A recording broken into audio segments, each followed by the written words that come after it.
En este video vamos a ver cómo calcular el peso molecular o masa molecular de determinadas sustancias que nos vayan dando, ¿vale? Ya vimos en el video pasado cómo calcular el peso molecular del ácido sulfúrico.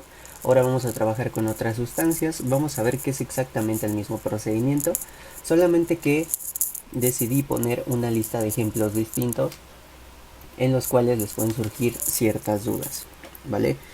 Pero en realidad se van a dar cuenta que para calcular el peso molecular pues es hacer exactamente lo mismo siempre, ¿vale?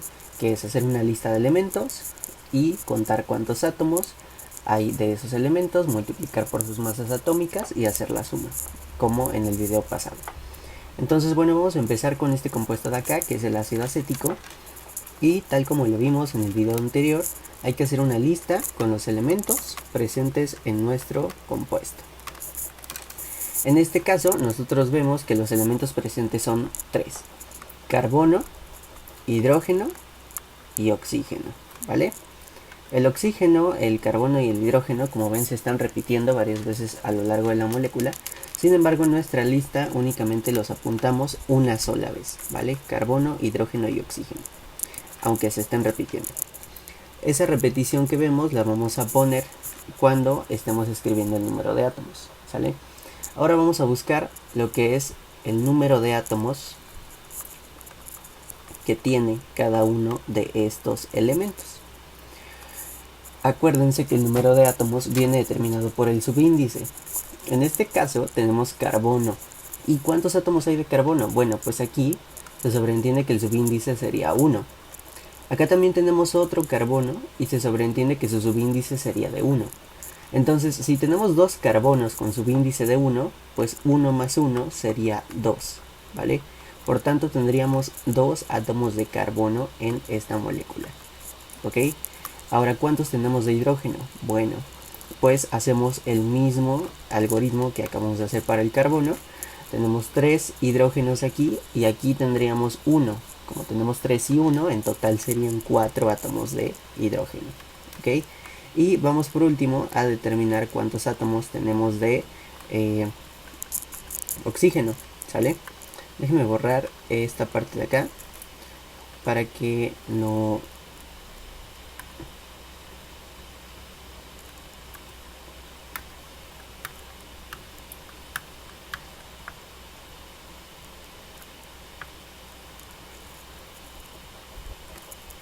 Entonces, bueno, como vemos, de oxígeno tendríamos lo que es 1 aquí. Disculpen. Como vemos, de oxígeno tendríamos 1 aquí y otro por acá, ¿vale?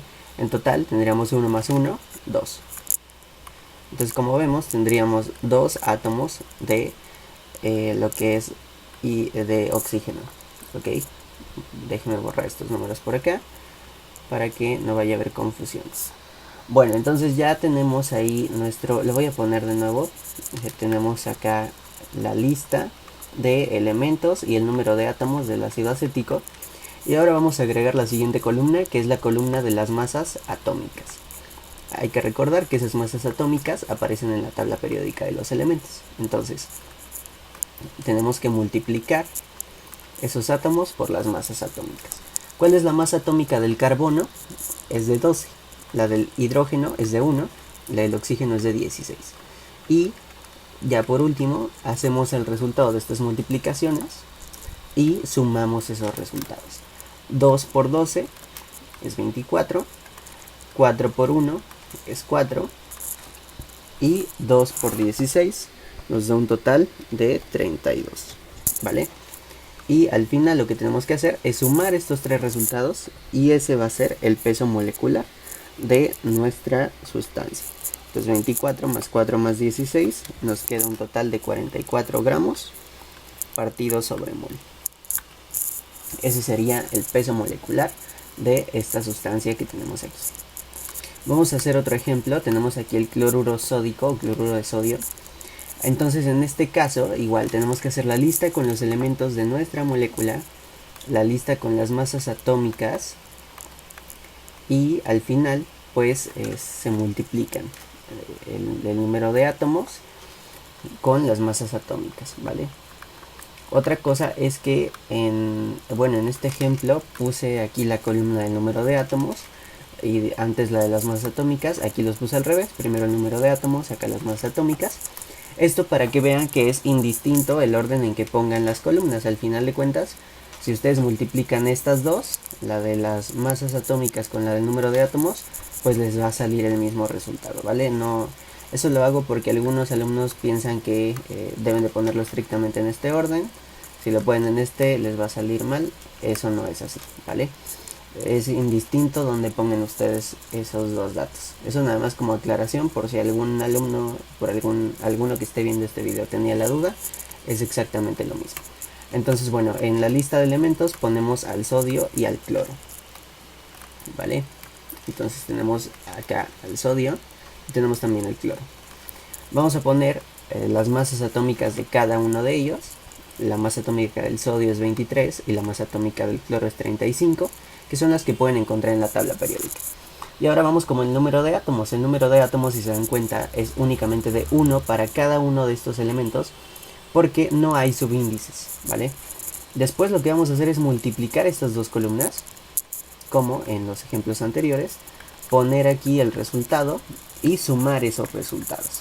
Entonces 23 por 1, 23, 35 por 1, 35, y si hacemos esa suma de 23 con 35, nos debe dar un resultado de 58 gramos partido sobre 1. Ese sería el peso molecular para el cloruro de sodio. Vamos con un último ejemplo. En este ejemplo vamos a calcular el peso molecular de una sal hidratada, ¿vale? Este tipo de compuestos que tienen aquí un puntito y tienen agua, aparte del compuesto, se les llama sales hidratadas.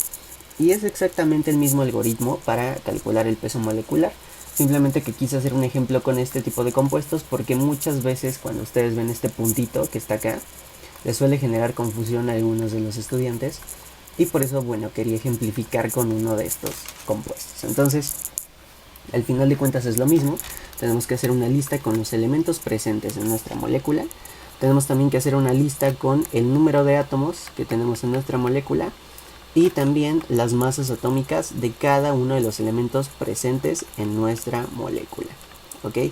Entonces, bueno, ¿qué elementos tenemos en nuestra molécula? Pues como pueden ver, tenemos el elemento cobre. También tenemos al azufre, oxígeno y al hidrógeno, ¿vale? Tenemos otra vez aquí al oxígeno, pero en nuestra lista únicamente los ponemos de una sola vez, ¿vale? Entonces elementos serían cobre, azufre, oxígeno e hidrógeno. Ahora vamos a poner el número de átomos que tiene cada uno de estos elementos. Para el caso del cobre tenemos uno solo, ¿vale? Lo mismo para el azufre, tenemos uno solo. Para el oxígeno tenemos aquí 4, ¿vale? Pero ¿qué pasa con el otro oxígeno? ¿Cuántos oxígenos hay aquí? El subíndice indica 1, sin embargo aquí tenemos un número grande que lo voy a subrayar de otro color para que se pueda ver bien. Este número que acabo de subrayar se le llama coeficiente.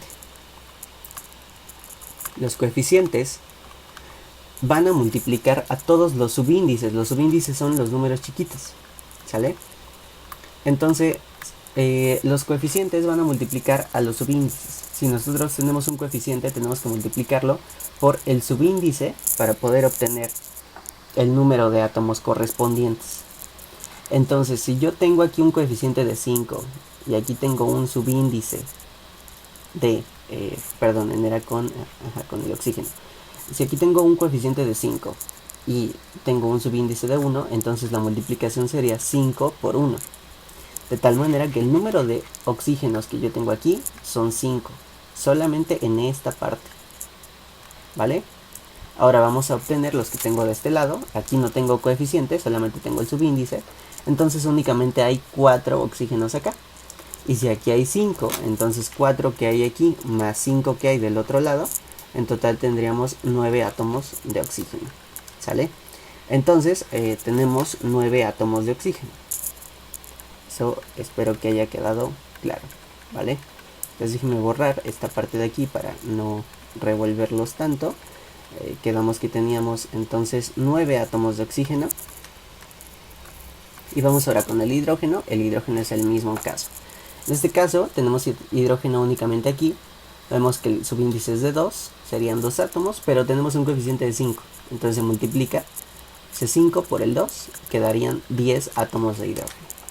¿Vale? Por eso quise hacer este ejemplo también, porque este numerito a veces les suele confundir, y también este punto, ¿vale? Este punto a veces ustedes piensan que significa multiplicar estos dos compuestos o multiplicar las masas o algo por el estilo, porque en matemáticas acostumbramos que el punto es una multiplicación, pero en este caso este puntito lo único que indica es que estos dos compuestos están la sal disuelta, o más bien la sal está hidratada con agua, ¿vale? Este puntito lo único que indica es que este compuesto de aquí está hidratado con el agua, ¿vale?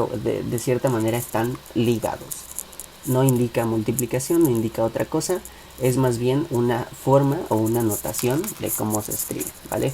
Pero si se dan cuenta, el cálculo de los pesos de las masas moleculares, perdón, es exactamente el mismo que habíamos estado haciendo con los demás compuestos.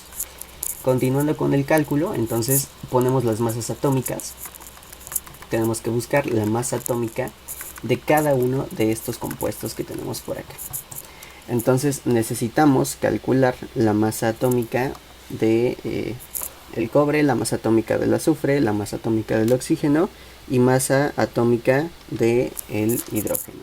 Entonces, bueno, la masa atómica del cobre, si la vemos en la tabla periódica, es de 64. ¿Vale? O 63.5, pero se puede redondear a 64 para hacer más fáciles los cálculos. El azufre es de 32, el oxígeno de 16 y el hidrógeno de 1. Entonces después lo que tenemos que hacer es multiplicar el número de átomos por las masas atómicas y poner esos resultados en la última parte de de esta columna. Entonces 1 por 64 nos da 64, 1 por 32, 32, 9 por 16, al hacer esa operación obtenemos 144 y 10 por 1 nos queda 10. Al final, como en los demás ejemplos, sumamos todo. 144 más 10 más 32 más, déjenme hacer la operación, 10 más 144 más 32 más 64, nos queda un total de 250 gramos partido sobre mol, ¿vale?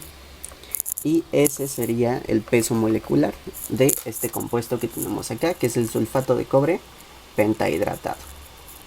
Entonces, como ven, es bastante sencillo, únicamente hay que hacer estas listas que tenemos acá y al final multiplicar estas dos columnas y sumar estos resultados. Otra cosa es que en los problemas, cuando ustedes vayan un poquito ya más avanzados en esto de la química, se van a dar cuenta que incluso hay compuestos de los cuales resulta muy fácil sacar el peso molecular y lo pueden hacer hasta de manera mental, ¿sale? Como tal, no es necesario que hagan siempre estas tablas, igual lo pueden hacer si quieren de forma mental. Y bueno, si ya no quedan más dudas, espero les haya gustado el video. Si hubiera alguna duda por ahí, pues bueno, no duden en comentarla y con gusto se resolverá a la brevedad. ¿Ok? Entonces bueno, nos vemos en el próximo video.